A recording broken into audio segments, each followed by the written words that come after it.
Hello everyone, welcome to channel learn विदिस। आज हम सॉल्व करेंगे dissolution of partnership firm chapter से question number 40, chapter 5, D K Goyal की बुक से, class 12 accounts. Online classes, online tuitions के लिए आप मुझे स्क्रीन पर दिए गए नंबर पर व्हाट्सएप कर सकते हो अपना नाम और क्लास। और आप अगर सॉल्यूशन ढूंढ रहे हो टीएस ग्रेवाल और D K Goyal new addition book के, तो चैनल के होम टैब पर क्लिक करो। आपको सॉल्यूशंस अपलोडेड मिलेंगे। वो सेक्शन में एमसीक्यूज मिलेंगे क्विज के फॉर्मेट में, और एमसीक्यूज के सॉल्यूशन से शॉर्ट सेक्शन में। तो बहुत कुछ है चैनल पर, विजिट द चैनल। अच्छा लगे तो शेयर और सब्सक्राइब जरूर। तो क्वेश्चन नंबर 40 में तीन पार्टनर हैं, अरुण, तरुण और वरुण। प्रॉफिट शेयरिंग रेशियो 2:2:1 है। तीनों ने मिलकर के डिसाइड किया कि फर्म को क्लोज किया जाए, आगे बिजनेस नहीं करना। और एसेट्स और लाइबिलिटीज को रियलाइज करने के लिए, सेटल करने के लिए हमने अरुण को अपॉइंट किया। अरुण कौन है? पार्टनर है, जिसके लिए उसको कमीशन मिलेगा। मतलब ये हो गया हमारा रियलाइजेशन एक्सपेंस। एसेट्स को बेच करके क्या पैसा मिला, ये सब कुछ आपको क्वेश्चन में दिया है। आपको यहाँ पर रियलाइजेशन अकाउंट, कैपिटल अकाउंट और कैश अकाउंट तीनों बनाने हैं। तो कैसे करें स्टार्टिंग? मैं हमेशा कहती हूँ, अगर क्वेश्चन को जल्दी कंप्लीट करना चाहते हो तो फटाफट ये तीनों फॉर्मेट तैयार रखो। जहां जहां पोस्टिंग होनी है वो साथ के साथ करो, ताकि कोई चीज मिस ना हो। तो सबसे पहले रियलाइजेशन अकाउंट में आ जाते हैं। यहाँ पर हम अपनी एसेट्स को डेबिट साइड पे ट्रांसफर करें। कैश आपका यहाँ पर ट्रांसफर नहीं होगा। डेटर्स आपको लिखने हैं। टू डेटर्स अकाउंट 50,000, इसके बाद stock account 36,000, investments 20,000, plant 90,000। Profit and loss का डेबिट बैलेंस है, लॉस है, जो कि आप यहाँ पर ट्रांसफर नहीं करोगे, पार्टनर्स में प्रॉफिट शेयरिंग रेशियो में डिस्ट्रीब्यूट करके इसको खत्म करेंगे बाहर की बाहर। इसके बाद हमें जो आउटसाइड लाइबिलिटीज है वो यहाँ पर ट्रांसफर करनी है क्रेडिट साइड पर। तो आउटसाइड लाइबिलिटीज में आपका आ जाएगा क्रेडिटर्स, बिल्स पेबल और प्रोविडेंट फंड। ये भी आपकी लाइबिलिटी है, कोई रिजर्व नहीं है। इसके अलावा आपकी इन्वेस्टमेंट्स है यहाँ क्वेश्चन में, और इन्वेस्टमेंट फ्लक्चुएशन फंड है। तो इन्वेस्टमेंट फ्लक्चुएशन फंड हम कब ट्रांसफर करते हैं रियलाइजेशन अकाउंट में? जब आपके पास इन्वेस्टमेंट्स है।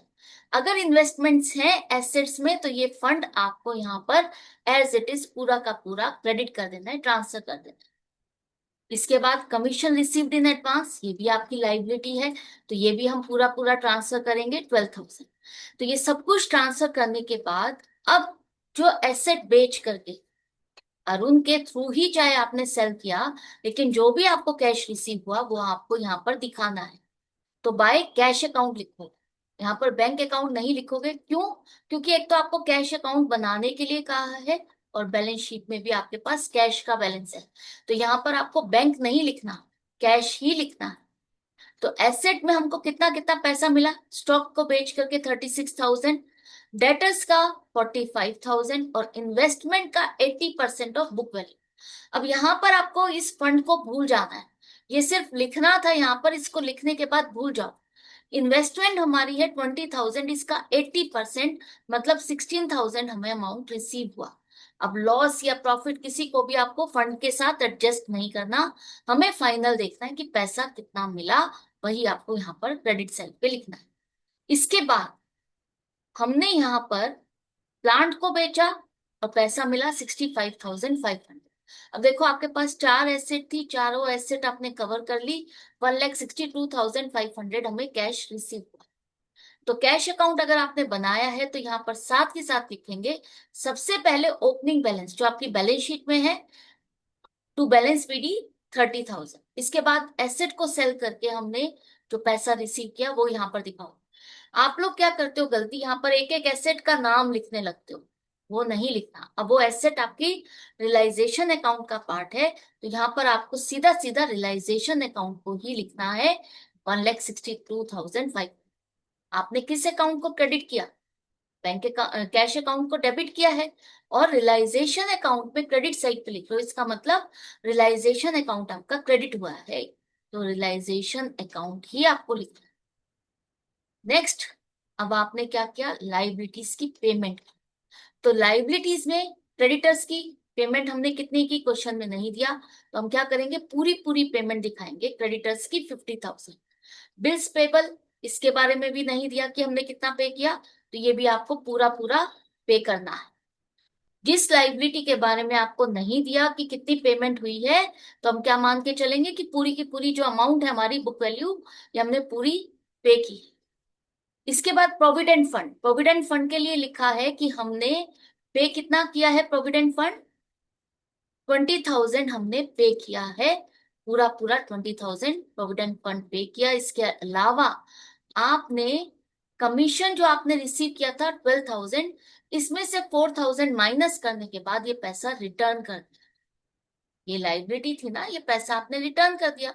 आप सर्विसेज नहीं देने वाले हो तो ये आपको पैसा रिटर्न करना था, लेकिन 4,000 डिडक्ट करने के बाद आपने ये पैसा रिटर्न किया। इसके अलावा एक अनरिकॉर्डेड लाइबिलिटी है आउटस्टैंडिंग वेजेस 8,000। तो अनरिकॉर्डेड लाइबिलिटी एंड में अब आपको जो भी लाइबिलिटी है पे ऑफ करके खत्म करनी है, तो यहाँ पर यह हम अनरिकॉर्डेड लाइबिलिटी की पेमेंट दिखाएंगे। तो टोटल 1,16,000 हमने पे किए लाइबिलिटीज के।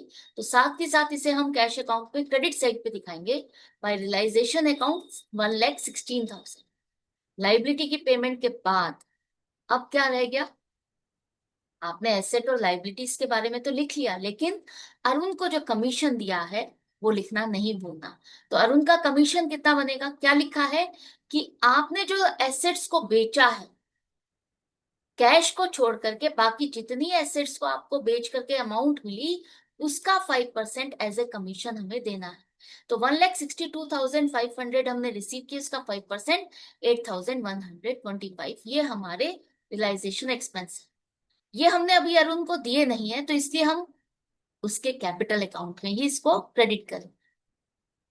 दूसरा, आप लोग जो कंफ्यूज होते हो वो कहां पर कंफ्यूज होते हो, ध्यान से समझो। यहाँ पर क्या लिखा है कि जो भी हमारा एग्रीमेंट हुआ है अरुण के साथ, हम उसको कमीशन देंगे 5%, और आगे उसने जो भी एक्सपेंस किया, किसी को ब्रोकरेज दी, कमीशन दिया, वो उसकी रेस्पॉन्सिबिलिटी है।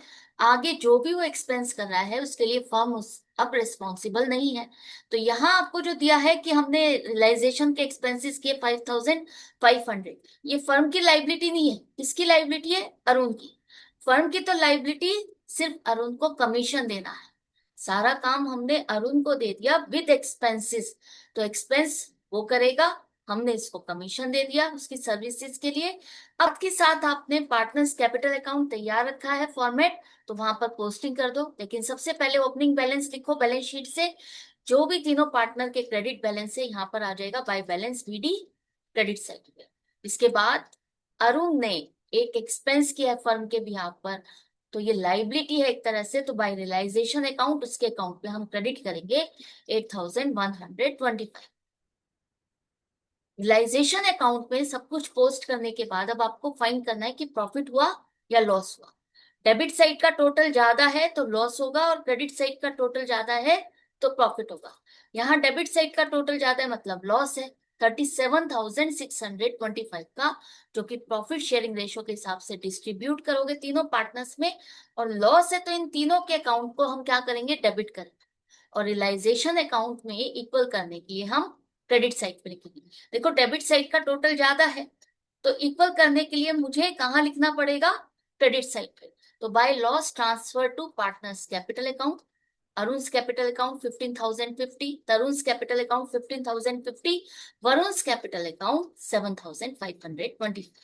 टोटल ये लॉस हमने ट्रांसफर किया एंड लिखेंगे टोटल। रियलाइजेशन अकाउंट आपका कंप्लीट हो गया। अब जो ये लॉस है ये आपको पार्टनर्स के कैपिटल अकाउंट में कहा लिखना है, डेबिट साइड पर। तो रियलाइजेशन अकाउंट 15,050, 15,050 और 7,525।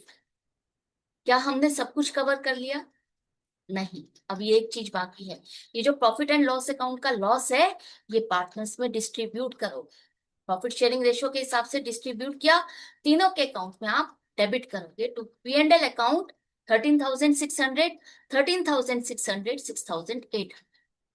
अब सारी एडजस्टमेंट्स करने के बाद फाइनली जो भी पार्टनर का बैलेंस बनता है वो हम उसको पे करेंगे। तो अरुण का बैलेंस कितना बनता है, क्रेडिट साइड का टोटल माइनस डेबिट साइड का 29,475। इसी तरह से तरुण का आपको चेक करना है, क्रेडिट माइनस डेबिट 31,350 और वरुण का 15,675। एंड में लिखो टोटल। सेकेंड पार्ट भी आपका कंप्लीट हो गया। अब आपने ये पेमेंट की है तो ये पेमेंट आप कर रहे हो तो कैश अकाउंट में कहाँ दिखाओगे? क्रेडिट सेल पर। यही करोगे ना? पेमेंट कर रहे हो, कैश जा रहा है, तो by Arun's capital account, by Tarun's capital account, और last by Varun's capital account 15,675। अब ये सब कुछ कैश में पेमेंट करके रिसीव करके फाइनली आपका कैश का बैलेंस जीरो आना चाहिए। आप फर्म क्लोज कर रहे हो तो कैश का बैलेंस जीरो होना चाहिए। अगर आपका यहाँ पर कोई क्लोजिंग बैलेंस आ रहा है तो इसका मतलब आपने कहीं ना कहीं मिस्टेक की है, आपको चेक करना होगा। तो यहाँ पर हमारा दोनों साइड का टोटल मैच कर रहा है, इसका मतलब क्वेश्चन कंप्लीट और करेक्ट है। आई होप आपको अच्छे से समझ में आ गया है। तो इसी तरह से कनेक्टेड रहो, सीखते रहो, समझते रहो। वीडियो हेल्पफुल लगे तो लाइक का बटन प्रेस करना और फ्रेंड्स में शेयर करना बिल्कुल मत भूलना। मिलते हैं आगे की वीडियो में आगे के क्वेश्चन के साथ। Good bye and take care.